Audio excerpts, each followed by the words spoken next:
말씀을 전하고 듣게 하시니 감사합니다. 아버지, 이 시간 말씀을 듣고 깨닫게 하시고 우리의 믿음이 자라게 하시고 회개의 기쁨을 누리게 하여 주옵소서. 살아계신 예수님의 이름으로 기도하옵나이다. 아멘. 자, 우리 소리문답 우리 주보 안쪽을 잠깐 보겠습니다. 오늘 두 문을 넣었는데요. 오늘 87문을 할 건데 85문을 기록한 이유는 우리가 이제 순서대로 하고 있는 거예요. 자, 85문을 제가 다시 한번 물으면 여러분들이 답을 하시기 바랍니다. 자, 죄 때문에 우리에게 마땅한 하나님의 진노와 저주를 피하게 하시려고 하나님께서 우리에게 무엇을 요구하십니까?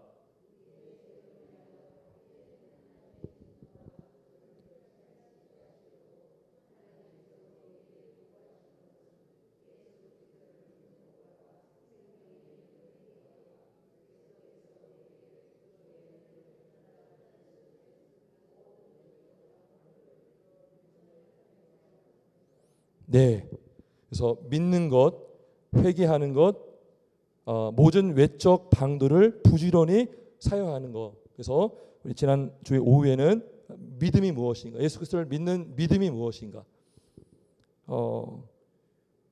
그러면서 잘못된 믿음 세 가지를 언급해 주었죠. 그래서 바르게 예수를 믿는 것과 두 번째 생명에 이르는 회개. 그러니까 이것이 우리에게 요구하는 바라는 거죠. 우리가 믿고 회개함으로 하나님께서 우리가 지은 죄로 인하여 우리가 마땅히 받아야 할 하나님의 진노와 저주를 피하게 하신다는 것입니다. 그래서 오늘 요 세 가지 중에 이제 두 번째 생명에 이르는 회개를 살펴보고자 합니다. 제가 87문을 물어봅니다. 생명에 이르는 회개란 무엇입니까?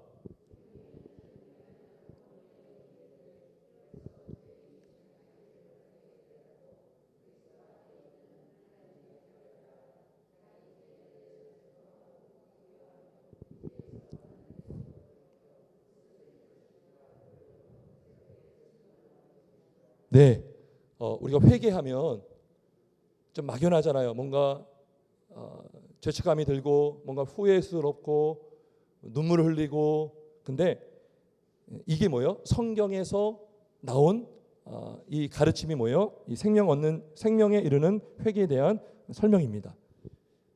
자, 생명에 이르는 회개라는 이 표현은 우리가 오늘 읽은 사도행전 11장 18절에서 나온 거예요. 그러면 하나님께서 이방인에게도 생명 얻는 회개를 주셨다.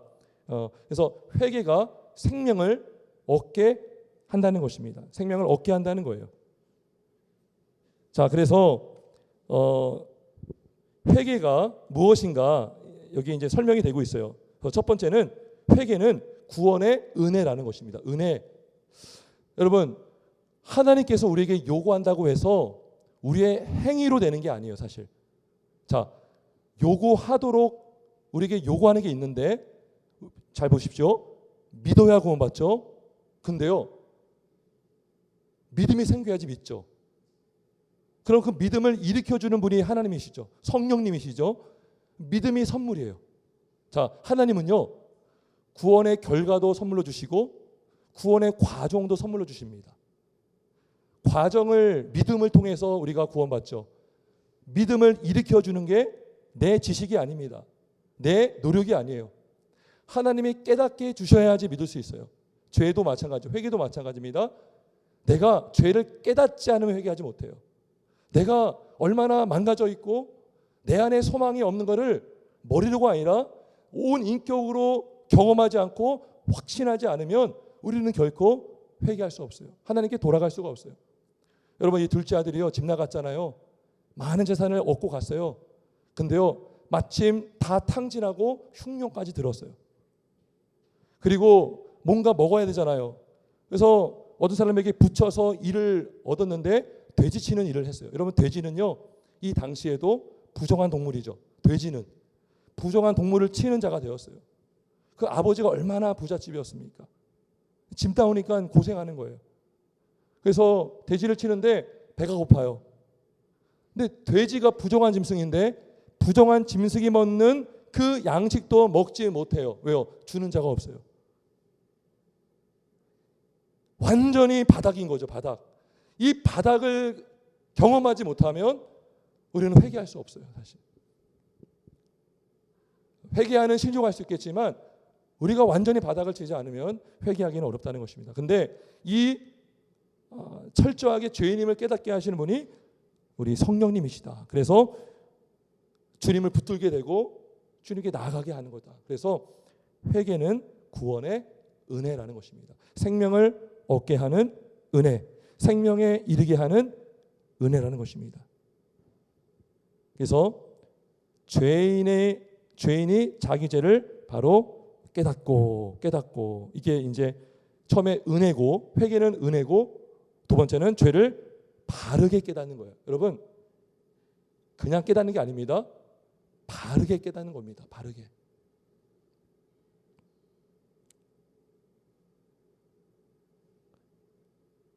그러니까 엑스레이로는 안 잡힐 수 있어요. 그래서 MRI까지 찍어야지 뭔가 나오죠. 바르게 알아야 됩니다. 바른 진단이 나와야 돼요.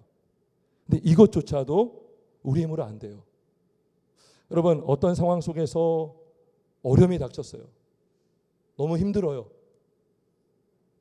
그래서 막 기도하죠. 하나님, 나 누구 때문에 힘들고, 나 돈이 없어서 힘들고, 나 환경 때문에 힘들고, 하나님 이거 해결해 주세요. 근데 기도하는 가운데 말씀을 통해서 뭘 깨닫게 하십니까? 너가 문제야, 이거예요. 그러니까 내 안에 문제가 있는 것을 우리가 보지 못하면 바르게 죄를 깨닫는 게 아니다라는 것입니다. 이거는 철저히 하나님의 은혜로 깨달을 수 있어요. 나는 결코 아니야, 나는 결코 문제가 없어 라고 자부했지만 예전에도 늘 보았던 말씀이었어요. 야, 이거 누가 들으면 좋겠다. 야, 요거 누가 이거 깨달으면 좋겠다 라고 했던 말씀인데 정작 하나님께서 뭘 깨닫겠냐면 내가 먹어야 되는 말씀인 거죠. 나에게 주시는 말씀인 거예요. 그러니까 바르게 죄를 깨닫는 게 중요합니다. 그러니까 그 둘째 아들이 집 나갔잖아요. 근데 둘째 아들이요, 웬만해서는 돌아오지 않았을 거예요. 웬만해서는 완전히 쫄딱 망하지 않았다면, 더 나가서 돼지까지 쳤죠. 돼지가 먹는 열매도 먹지 못했죠. 완전히 바닥인 거죠. 근데 만약에 흉년이 들었는데 일자리 구했어요. 근근히 뭔가 물질을 얻고 살만해요. 죽겠지만 완전히 죽지 않았어요. 그러면 하나님께 안 돌아옵니다. 절대 아버지께 돌아오지 않아요. 근데 16절 보면, 누가복음 15장 16절, 자, 그가 돼지 먹는 쥐업 열매로 배를 채우고자 하되 주는 자가 없느니라. 이에 스스로 돌이켜라고 합니다. 이 돌이켰다는 게요, 무슨 뜻이냐면 정신 차렸다는 거예요. 정신을 딱 차린 거예요. 그냥 아이고, 내가 왜 여기 있지? 그러니까 그전에는 몰랐어요. 내가 여기 있는지 몰랐어요. 내가 왜 왔지? 아니, 내가 왜 여기 왔지? 아버지한테 있어야 되는데 내가 왜 왔지? 그러니까 정신 차린 거예요. 정신. 내가 지금 무슨 상태가 됐지? 내가 지금 왜 이렇게 됐지라는 정신을 차린 거예요. 그러니까 생각해보니까 아버지가요, 품꾼도 많죠, 많은 것도 많죠, 부족함이 없죠. 아니, 내가 왜 아버지한테 있어야 되는데 내가 왜 여기 와 있지? 뭐예요? 유혹을 받고, 악령의 유혹을 받고, 악신의 유혹을 받고, 뭔가 마귀의 유혹을 받아가지고요, 본인이 잘하고 있다라고 집 나왔고 자신의 힘으로 살 수 있다라고 굳게 믿었지만 깨닫지 못한 거죠. 하나님이 흉년으로 치시고 그 다음에 뭐예요? 일을 하면서도 돼지가 먹는 밥도 먹지 못하게 함으로 정신을 차린 것입니다. 그래서 자기 죄를 바르게 깨닫는 거, 이게 중요합니다. 여러분, 그렇다면 큰아들은 문제가 없을까요? 큰아들.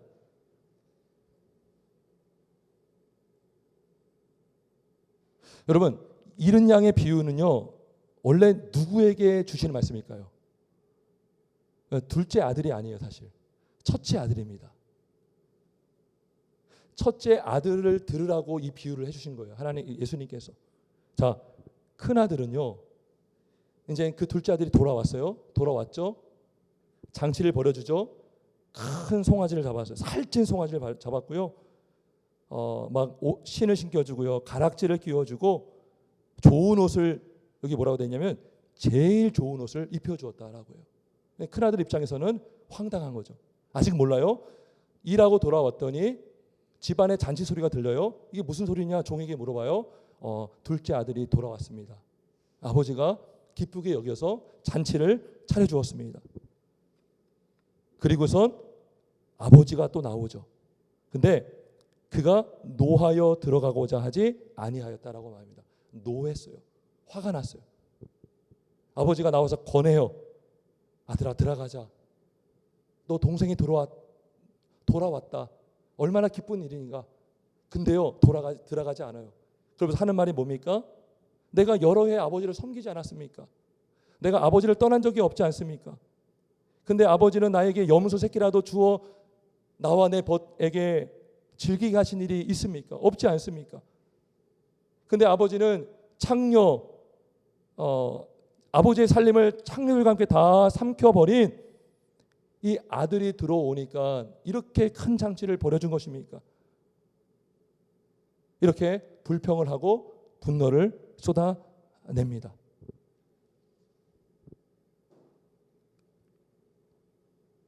중요한 게 뭡니까? 큰아들은 누가 지금 아버지 집에 있죠? 결국은 누가 있어요? 둘째 아들이 들어가 있죠. 하나님이 베푸신 그 잔치를 누리고 있죠. 돌아온 자의 이 기쁨이고 은혜고 복인 것입니다. 근데 큰아들은 그 잔치에 들어가 있지 않아요. 아버지 집에 들어가 있지 않아요. 자, 어려서부터 내가 아버지를 섬겼습니다. 아버지 명을 어긴 적이 없습니다. 누구랑 비슷해요? 부자 청년과 비슷하지 않아요? 그렇잖아요. 부자 청년이 그랬잖아요. 영생을 어떻게 얻겠습니까? 십계명을 말해줬더니 내가 어려서부터 잘 지켰습니다. 내가 무엇을 또 지켜야 되겠습니까? 라고 했던 바리새인과 청년과 같죠. 부자 청년과 같죠. 지금 이 큰아들이 누구예요? 바리새인이에요. 바리새인. 근데 이 바리새인이요, 우리에게도 있어요. 잘 보세요. 성실한 신자로 살고 있습니다. 교회를 한 번도 떠나본 적이 없어요. 성실하게 봉사하고 헌금 생활 잘하고 남의 물건 훔쳐본 적도 없어요. 남에게 해코지 한 적도 없어요. 정직하게 삽니다. 그런데 아직 하나님 안에 있지 않아요. 무슨 말이냐면 육신은 교회 건물에 있지만 영혼은 아버지 안에 있는 자가 아버지 안에 있지 않은 자가 있을 수 있다라는 것입니다. 그러니까 바리새인들의 공통점이 뭡니까? 열심히 외적으로는 너무나 베스트 크리스천이에요. 베스트 신자예요. 그런데요, 하나님 아버지 안에 있지 않아요. 하나님 나라에 있지 않아요. 한 번도 주를 떠나본 적도 없어요. 늘 아버지를 섬겼지만 이 큰아들처럼 늘 내 안에 불만이 있어요. 그리고 심지어 자신의 공로를 아버지께 들이대면서 아버지를 조종하려고 해요. 아버지, 이만큼 했으니까 주세요. 왜 안 주세요? 아버지, 내가 뭘 잘못했습니까? 라고 불평합니다. 이게 뭐예요? 바리새인들이고 큰아들이고 부자 청년이고 그러한 모습인 것입니다. 우리가 몸이 단순히 육적으로 교회 안에 있는 것이 전부가 아니라 우리의 영혼이 어디에 있는가? 우리가 정말 주님 안에 있는가? 몸된 주님 안에 있는가? 큰아들에게도 뭐가 필요합니까? 회개가 필요합니다. 지금 정작 회개해야 할 사람은 큰아들이에요. 그리고 아버지는 기다리고 있어요. 지금요, 이 비유가요, 마무리가 안 되고 끝나요. 아버지가 여전히 큰아들이 들어오기를 바라고 있죠. 그래서 바르게 깨닫는 것. 그렇죠? 교회 열심히 다닌다고 해서 난 회개할 거리가 없어. 나는 깨끗해. 나는 의인이야. 이것이 아니라 늘 마음을 살펴야 되는 거예요. 말씀을 통해서 성령의 은혜로 우리가 깨닫게 될 때에 내가 죄인이구나. 여전히 내가 회개해야 되는구나라는 것을 알 수가 있는 것입니다. 이러한 숨겨진 죄인들이 너무나 많아요. 저를 포함해서 우리 모든 우리 목회자로서 또 직분자로서 우리가 이 큰아들처럼 행사할 수가 많아요. 그죠? 우리가 분명히 죄인에도 불구하고 숨겨진 죄를 지으며 하나님께 나가지 않는 경우를 우리는 행할 수가 있다는 것입니다. 그래서 죄를 바르게 깨닫는 게 첫 번째고, 두 번째는 뭡니까? 그리스도 안에 있는 하나님의 자비를 아는 것입니다. 하나님의 자비를 알 때에 이 둘째 아들이요 돌아갔죠. 아버지가 사랑하시는 아버지임을 알았어요. 만약에 둘째 아들이 내가 집으로 돌아가면 내가 맞아 죽겠다, 아버지가 나를 때리려고 몽둥이 들고 기다리고 있다라고 생각했다면 돌아가지 못했을 거예요. 근데 둘째 아들은 하나님의 아버지 되심의 그 풍성하심과 은혜를 그는 알았습니다. 돌아갔어요. 실제로 아버지가 어떻게 반응했습니까? 둘째 아들을 안아줬죠. 그죠? 신겨줬죠. 잔치를 배설해 주었죠. 그래서 그는 기쁨을 누리게 된 것입니다.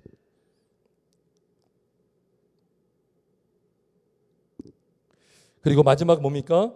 자기 죄에 대하여 슬퍼하고 미워하고, 마지막이 아니네요. 세 번째, 자기 죄에 대하여 슬퍼하고 미워한다는 것이죠. 회개는 슬퍼하는 거예요. 죄에 대해서. 왜 죄가 슬프죠? 아버지의 마음을 아프게 했기 때문인 것입니다. 죄는 하나님을 떠난 것이 죄고 하나님의 명령을 어긴 것이 죄죠. 근데 진정으로 자기 죄를 깨달으면, 성령이 임하시면 그 죄 지은 내가 너무나 슬픈 거예요. 아버지의 마음을 아프게 한 것이 슬프고, 그리고 죄가 너무 미워지는 거예요. 이게 진짜 회개입니다.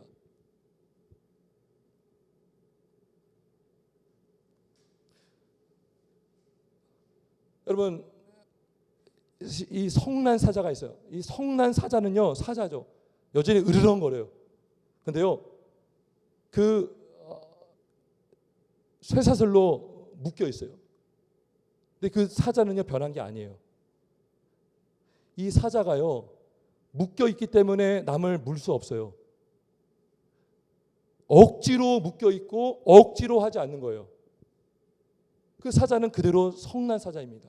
그런데 진정한 회개와 변화는 뭐냐면 사자가 변하는 거예요. 양으로 변하는 거예요. 그죠? 남을 해치려는 마음이 변하고, 죄를 미워하고, 죄를 싫어하고, 죄를 슬퍼하는 것입니다.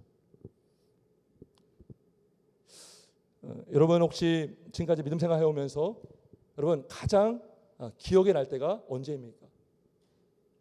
가장 신앙생활 하면서 정말 내가 이때가 가장 정말 은혜가 있었다, 그때가 혹시 있으십니까? 저는 개인적으로 청년의 때에 그런 경험을 했어요. 교회에서 이렇게 청년들 이렇게 또래 찬양제를 했습니다. 그래서 뭐 몇 년생 또래들 모여서 찬양을 준비하고 근데요, 제가요 솔직히 말씀드리면 찬양제를 준비하면서 마칠 때까지 한 번도 하나님 생각하지 않았어요. 제가 그때 교회에서 막 여러 가지 활동도 하고 있었거든요. 근데 하나님께 영광 올려 드려야지라는 생각이요 정말 없었어요. 무엇만 있었냐면 우승해야지, 그리고 남에게 잘 보여야지, 이 생각이 강했습니다. 준비를 잘했어요. 그래서 다른 또래들은요 엄청나게 막 인원이 많은 또래가 있는 거예요. 그래서 막 뮤지컬도 하고, 근데 저희는 인원이 많지 않았지만 더 마음이 맞았어요. 그래서 곡을 잘 선곡해서 어렵지 않게 했는데요, 우리 또래가 우승한 거예요. 근데 그 찬양을 하면서 제가요 그렇게 뽐내더라고요. 스스로 사람들 앞에서 인기 얻으려고. 근데 그건 저를 알죠. 근데 1등을 했어요. 상금을 받았어요. 그날 저녁을 먹는데 소화가 안 되는 거예요. 지금 저를 자랑하는 게 아니라 하나님이 임한 거예요. 뭐냐면 그리고 집에 가도요 너무나 마음이 무거운 거예요. 잠이 안 오는 거예요. 제가 어떤 거룩해서가 아니라 하나님이 깨닫게 한 거예요. 야, 너 큰 죄 졌다. 그래서 근데 그 다음 날 월요일 날이죠. 그 당시 교회에서 월요 성령 집회라는 걸 하고 있었어요. 그래서 직장 다닐 때였는데 빨리 가고 싶은 거예요. 그다음에 말씀을 듣고 그냥 기도하는 시간에 앞에 나갔어요. 그런데요 너무 막 큰 놈이 나오는 거예요. 콧물 나오고 눈물 나오고. 그래서 목사님 막 기도해 주고 그랬는데요.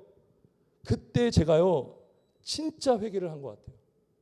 지금 돌이켜보면 정말 그때 순수하게 내 예수 믿었구나. 진짜 그때 회심했구나. 회개했구나. 참 은혜였다. 왜냐하면 그거를 하나님이 깨닫게 해주지 않으면 기고만장하거든요. 내가 노래 잘했어. 내가 사람들에게 인기 얻었어. 뭔가 인기 얻었어. 근데요 하나님이 죄를 깨닫게 하니까요 그만큼 고통이 없는 거예요. 밥도 안 넘어가고 소화도 안 되고 잠도 못 자겠는 거예요. 전혀 기쁘지가 않는 거예요. 하나님을 높이지 못하고 높이지 않고 나를 드러내기를 힘썼던 거죠. 그거를 하나님이 깨닫게 하시는데요 너무 죽겠더라고요. 진짜 힘들었어요. 그래서 오늘 회개가 뭡니까?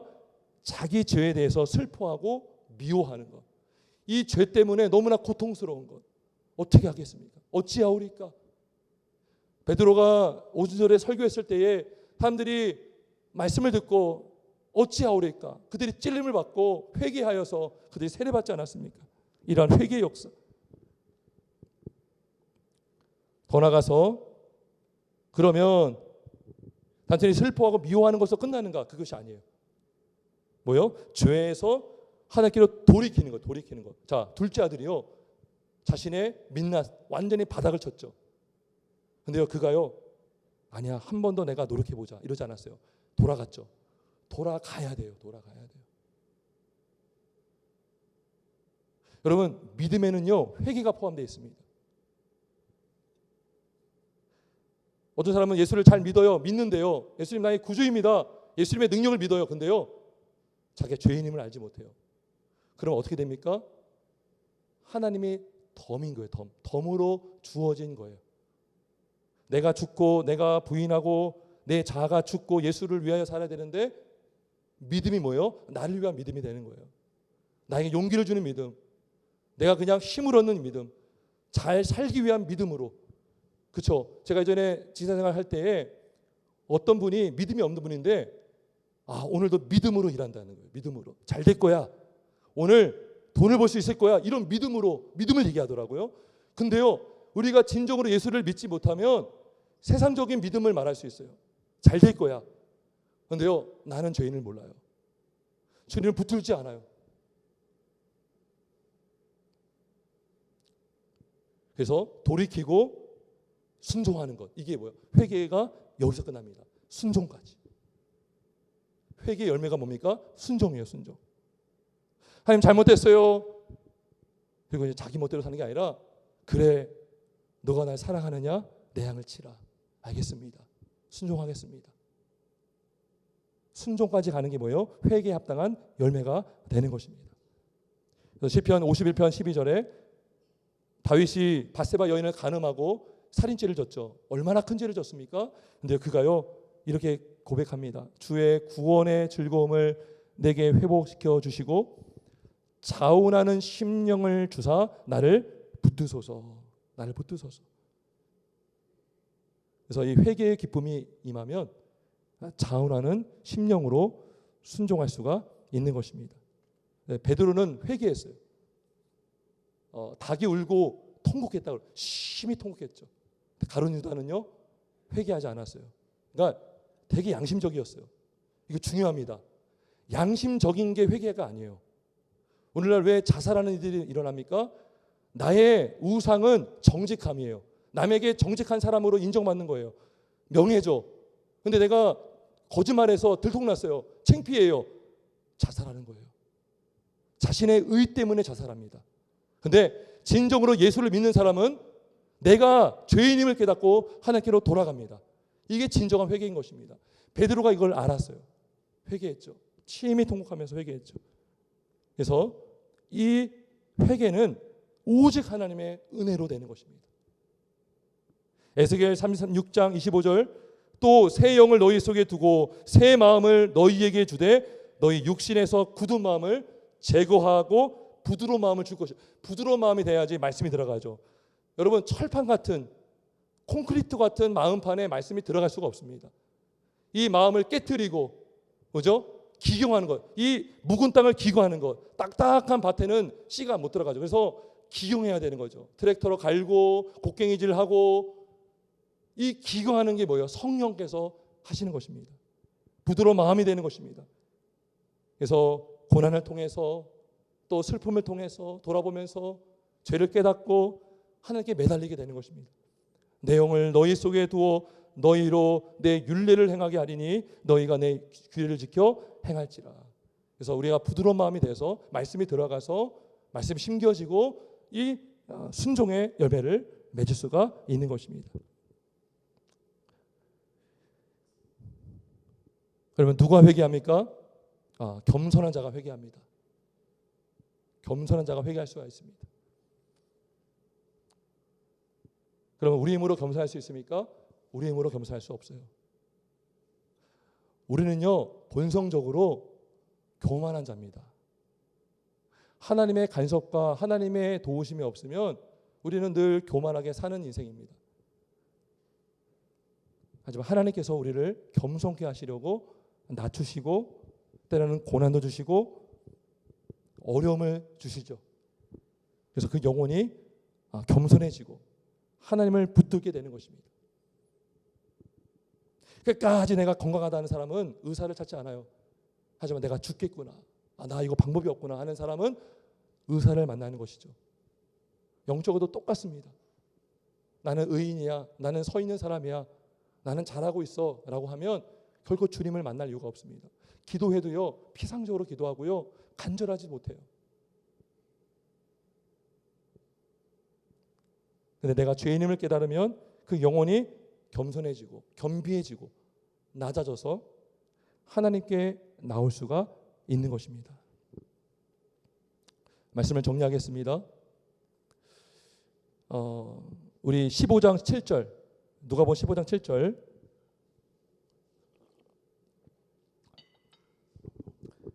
우리 한번 같이 한번 읽어보겠습니다. 15장 7절 읽어보겠습니다. 시작.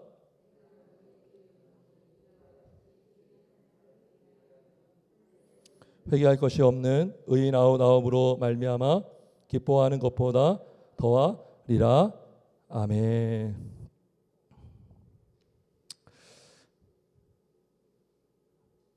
죄인 한 사람이 회개하는 것을 그렇게 기뻐한다는 것입니다.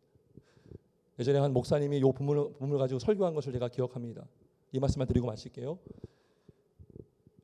옛날에 그 일제 치하 시대 때에 그렇게 순교 당하기를 바라며 기도했던 분들이 많았대요.